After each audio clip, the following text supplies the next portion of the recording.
E aí, pessoal, tudo bem? Hoje a gente vai mergulhar de cabeça numa questão que, olha, é antiga, mas continua fascinante. Será que dá para provar que Deus existe usando só a lógica? Só o poder da razão? A gente vai explorar as famosas 5 vias de Tomás de Aquino, que foram exatamente uma tentativa de fazer isso, partindo só daquilo que a gente pode observar no mundo ao nosso redor.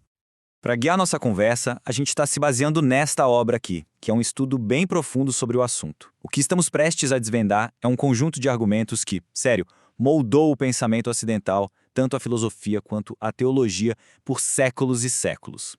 Tá, vamos direto ao ponto que interessa. A pergunta central é essa.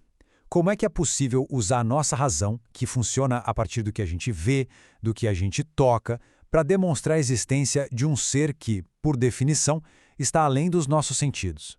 Esse foi o tamanho do desafio que o Tomás de Aquino resolveu encarar. Para a gente conseguir entender a genialidade da solução do Aquino, a gente precisa fazer uma pequena viagem no tempo. O século XIII não era só sobre cavaleiros e castelos, não.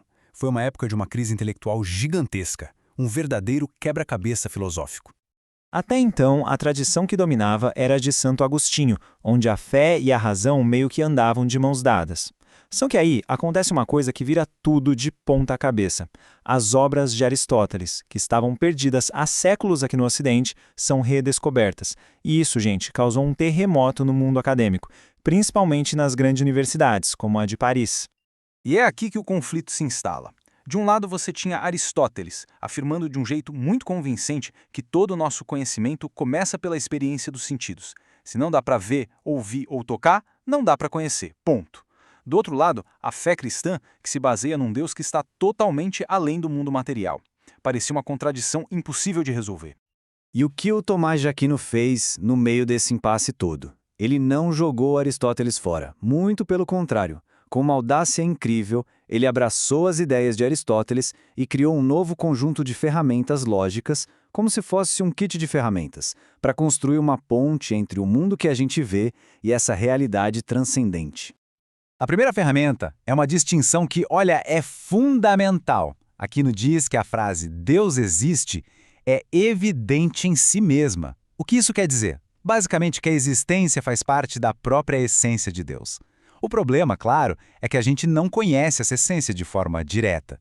E é por isso que, para nós, essa verdade não é óbvia. Ela precisa ser demonstrada.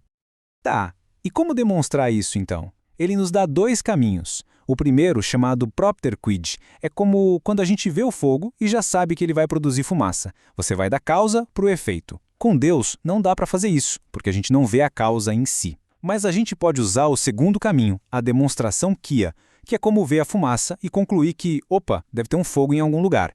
A gente parte dos efeitos que vemos no mundo para chegar até a causa. E isso nos leva a uma ideia que para a época era simplesmente revolucionária. Em vez de fugir da filosofia do Aristóteles, Aquino a abraça de um jeito radical. Sim, todo o conhecimento começa nos sentidos, inclusive o conhecimento que a gente pode ter sobre a existência de Deus. A gente vai usar o mundo visível como nosso ponto de partida.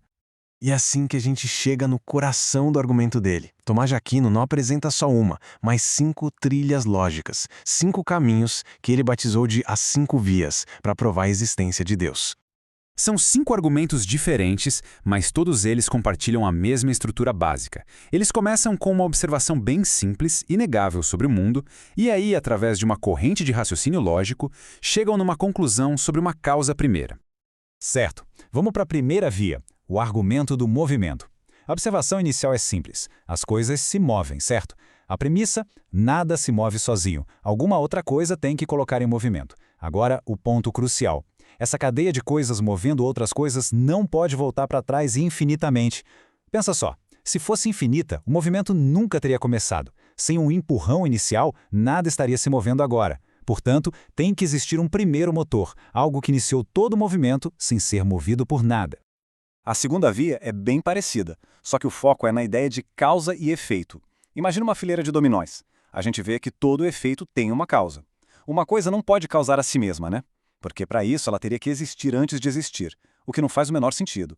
E de novo, essa corrente de causas não pode ser infinita.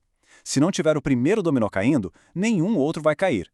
Logo, tem que existir uma primeira causa, uma causa original, que começou tudo sem ter sido causada por nada. Agora, para a terceira via, a gente precisa entender dois conceitos-chave. Primeiro, contingente. Contingente é tudo aquilo que existe, mas que poderia muito bem não existir. Eu, esse planeta, uma cadeira, tudo isso é contingente. E o segundo conceito é necessário, que é aquilo que não pode não existir. A sua própria natureza é existir.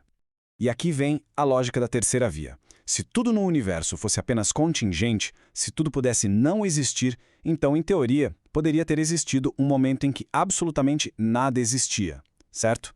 Mas, se em algum momento não existiu nada, como é que algo passou a existir? Do nada, nada vem. O simples fato de que as coisas existem agora prova que tem que existir pelo menos um ser necessário que sempre existiu e que deu origem a todo o resto que é contingente.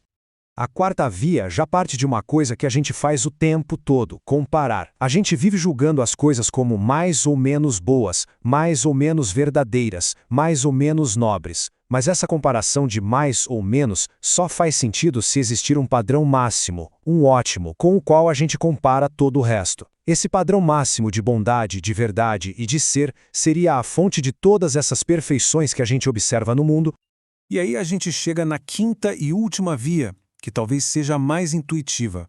É só a gente observar a ordem que existe no universo. Vemos que coisas sem inteligência própria, tipo um planeta girando ao redor de uma estrela ou uma semente que se torna uma árvore, agem de uma forma regular, consistente, para atingir um objetivo, um fim. Elas seguem padrões, seguem leis. E ele ilustra esse ponto de uma forma brilhante com essa famosa analogia. Uma flecha não voa em direção ao alvo por conta própria. Ela precisa de um arqueiro, ou seja, de uma inteligência que a direcione.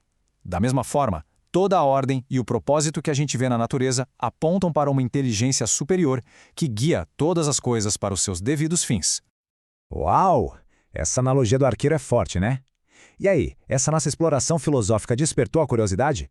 Se a resposta for sim, então aproveita agora. Já deixa o seu like nesta análise, segue o canal Pneuma BR para não perder nada e olha, queremos muito saber.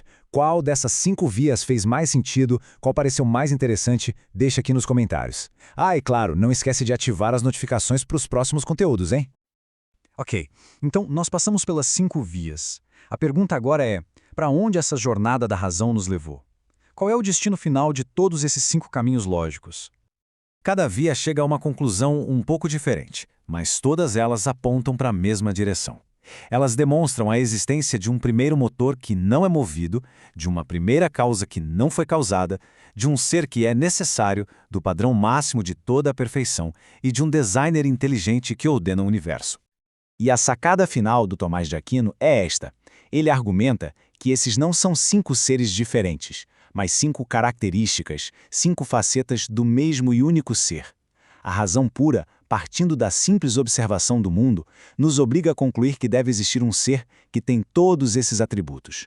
E como ele finaliza em cada uma das vias, a este ser todos dão o nome de Deus.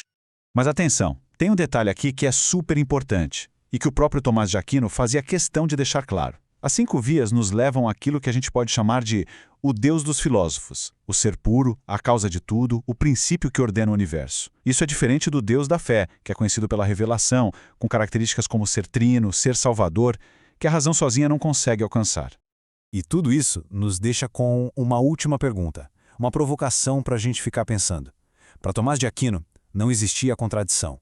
A razão te leva até a porta e a fé te permite entrar. A questão que o trabalho dele levanta e que ecoa até hoje é: o que significa quando 2 caminhos tão diferentes, o da lógica pura e o da crença revelada, parecem apontar para o mesmo destino